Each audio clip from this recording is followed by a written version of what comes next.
And it is the end of the campaign road for former South Carolina Governor Nikki Haley. This is according to a source close to her. Although yesterday's races were between Trump and Biden, Haley did see a victory in Vermont. However, she never gained enough traction with voters. Still, Haley became the first Republican woman to win 2 primary races in Vermont and Washington, D.C. She's also expected to speak this morning at 8 o'clock. And of course, we'll be sure to cover that over on KTVD and streaming live on 9 News Plus. Well, this is just another giant step toward a rematch for the White House. On the Democrat side, President Joe Biden won 14 of those contests, while former President Donald Trump took home 13 victories. That is pretty much the story here in Colorado, too. 9 News reporter Brianna Fernandez is tracking results for us this morning. Good morning.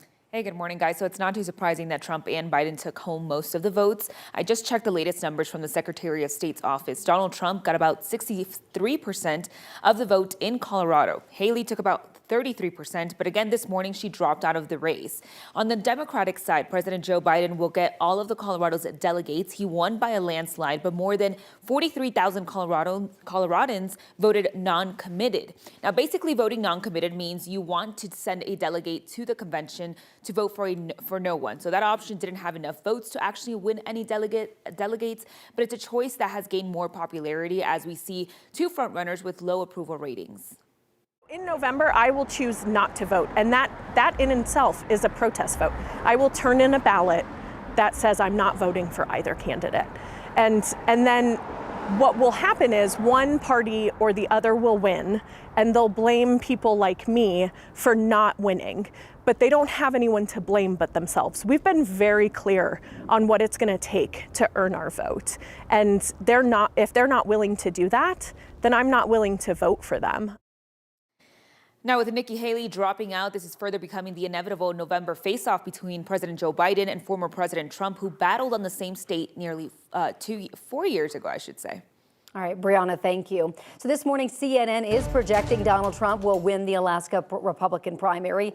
Trump defeated former South Carolina Governor Nikki Haley in a contest in which 29 delegates were at stake. The Alaska Republican Party-run primary consisted of a presidential preference poll held at various locations around the state. In 2020, Trump won Alaska by 10 percentage points.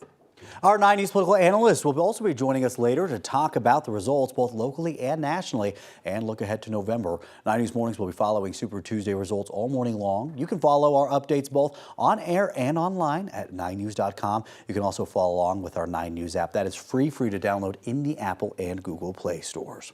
Several leaders of the Colorado Republican Party, along with Lauren Boebert, are now taking aim at Colorado's Democrat Secretary of State, Jena Griswold. The party chair, vice chair, and secretary sent a letter to Griswold yesterday saying she did not stand up for election integrity when they say she attempted to remove Donald Trump from the ballot. Worth noting, it was a group of voters, including Republicans, who sued to get Trump off the ballot. The group's letter went on to say they are building a grassroots coalition to, quote, hold you accountable for your attack on our elections. Former President Trump has requested a new trial in the E. Jean Carroll defamation case. His legal team filed the motion yesterday, asking the judge to cancel the ruling requiring the former president to pay $83 million. His legal team claims the verdict goes against the weight of the evidence, and they argue the court should not have restricted Trump's testimony.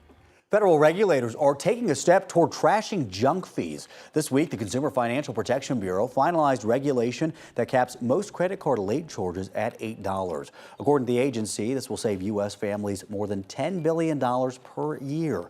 For the more than 45 million people who are charged late fees every year, it works out to about $220 of yearly savings. Not everyone is happy, though. The U.S. Chamber of Commerce says the new rule wrongly punishes people who pay their bills on time, and it plans to file a lawsuit. New this morning, police believe a man who was found on the side of a highway in Eagle County was a victim of a deadly hit and run. It happened last night on Highway 6 west of Stonebridge Drive. Police say they got a call just before 7 last night about a man lying on the side of the highway. When they got there, they tried to resuscitate him, but he was declared dead on the scene. Right now, Avon Police and CSP are investigating the man's death as a hit and run. If you have any information about this crash, contact Avon Police. 4 children are in the hospital after crashing into another car. This happened on East 88th Avenue in Commerce City yesterday morning. Police say the driver at fault is 14 years old. Authorities say that teenager was driving down East 88th at what they believe was a high rate of speed. A driver hit a guardrail that propelled them into oncoming traffic. They hit a minivan with 2 women in it. The 2 women in the van had serious injuries but are expected to be okay. All 4 boys in the car were thrown out of the car and later transported to the hospital. The other passengers were 12 years old, 14, and 16. Authorities do not believe that any of them were wearing seatbelts. It doesn't matter how old you are, it doesn't matter where you're sitting, wear your seatbelt. Your chances of survival or reducing your chances of injury are much higher if you follow that very simple rule, and it's the law anyway. Police say the car the teens were in was registered to a parent out of Thornton. They don't know if the parent knew that the kids had the car. Denver Sheriff's Department employees are getting a raise, more holidays, and more paid time off. Denver City Council unanimously approved amendments to the collective bargaining agreement with the union representing those employees last night. The new contract adds Juneteenth as a holiday, 4 weeks of paid paternal leave for new parents, and salary increases ranging from 2 to 3%.